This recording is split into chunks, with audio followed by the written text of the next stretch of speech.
बिस्मिल्लाहिर्रहमानिर्रहीम। अस्सलाम वालेकुम दोस्तों, मैं हूँ फ़ियान सईद। दोस्तों, आपने गोभी की रेसिपी बहुत तरह से बनाई होगी, खाई होगी, लेकिन आज आपको बिल्कुल डिफरेंट और यूनिक रेसिपी देने वाले हैं। इंशाल्लाह आपको बहुत ही पसंद आएगी। बिस्मिल्लाहिर्रहमानिर्रहीम। तो यह कढ़ाई में ऑयल ऐड कर देंगे और 3 आलू हैं जिसको लंबाई में काट लिया था।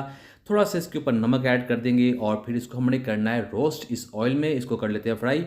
तो ये देखिए, इसका जो कलर है वो गोल्डन हो चुका है। अब हमने इनको बाहर निकाल लेना है। बाहर निकालने के बाद इसको साइड पे कर देंगे और फिर इसमें ऐड करेंगे बिस्मिल्लाहिर्रहमानिर्रहीम गोभी। एक गोभी का फूल है जिसकी कली हमने सेपरेट कर लेनी है और इनको भी हमने रोस्ट करना है। जैसे आलू रोस्ट किए थे उसी तरह से हम इसको रोस्ट करेंगे। तो ये देखिए, इनको कर लिया हम रोस्ट। इनका जो कलर है वो गोल्डन हो चुका है और इस तरह से हमने इसको पका रहे तकरीबन यहाँ 90% के करीब ये पक चुकी हैं। अब हम इनको भी बाहर निकाल लेंगे बिस्मिल्लाहिर्रहमानिर्रहीम। तो आपको दिखाते हैं करीब से। ये देखिए, अब हम क्या करेंगे, इसी में ऐड कर देंगे हाफ़ टी स्पून साबुत ज़ीरा, हाफ़ टी स्पून राई दाना ऐड कर देंगे और 1 टेबलस्पून कुटा हुआ अदरक ऐड करके। लहसुन का इस्तेमाल इस रेसिपी में हमने नहीं करना। लहसुन अदरक ऐड करने के बाद हम इसमें 3 से 4 सब्ज़ मिर्ची ऐड कर देंगे और थोड़ा सा पकाते ही हम इसमें ऐड करने वाले हैं 1 टमाटर का पेस्ट।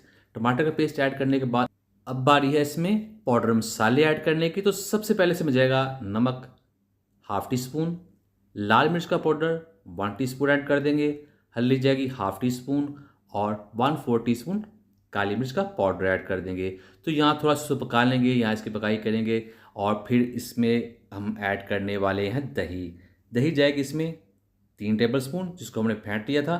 दही के साथ इसका जो टेस्ट है बहुत ही ज़्यादा बढ़ जाएगा और इसको बहुत अच्छा फ्लेवर देगी, इसको क्रीमी कर देगी। और दही जैसे इसमें पकाएंगे तो दही थोड़ा सा पानी छोड़ देगी। तो इसको थोड़ा सा पका लेते हैं। तो ये देखिए, इसको थोड़ा सा हमने पका लिया है तकरीबन 2 मिनट के लिए। अब इसमें हमने उबले हुए मटर ऐड कर देनी है। हाफ़ कप अगर है तो ऐड ज़रूर कीजिएगा, इसका टेस्ट बढ़ जाएगा।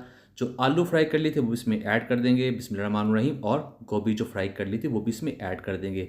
तो यहाँ अब हम इसको पकाएंगे इस स्पेशल मसाले में।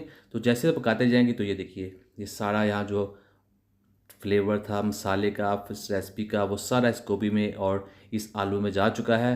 तो अब बारी है इसको मज़ीद खूबसूरत और टेस्टी बनाने की। तो सब्ज़ी के तौर पर हम यहाँ इसमें 1 टमाटर ऐड कर देंगे जिसको थोड़ा सा हमने बड़े साइज़ में काटा हुआ था। तो इसको थोड़ा सा मिक्स कर देंगे 1 से 2 मिनट के लिए और इसके ऊपर ढक कर रखेंगे 1 से 2 मिनट के लिए बिस्मिल्लाहिर्रहमानिर्रहीम। तो यहाँ 2 मिनट गुजर चुके हैं और टमाटर जो हैं वो भी अच्छे तरीके से गल चुके हैं। लास्ट में हम ऐड करने वाले हैं सब्ज़ धनिया जो इसको मज़ीद खुशबूदार बना देगा।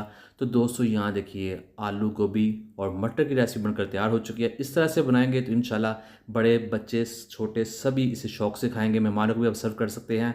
करते हैं इसको डिश आउट, आपको दिखाते हैं इसकी फ़ाइनल लुक बिस्मिल्लाहिर्रहमानिर्रहीम। तो अल्हम्दुलिल्लाह अल्हम्दुलिल्लाह, बहुत ही टेस्टी, बहुत ही मज़ा। उम्मीद करता हूँ दोस्तों आपको आज की वीडियो पसंद आई। वीडियो पसंद आई तो लाइक कीजिएगा, चैनल को सब्सक्राइब कीजिएगा, कमेंट भी ज़रूर कीजिएगा। इंशाल्लाह आपको जवाब ज़रूर मिलेगा।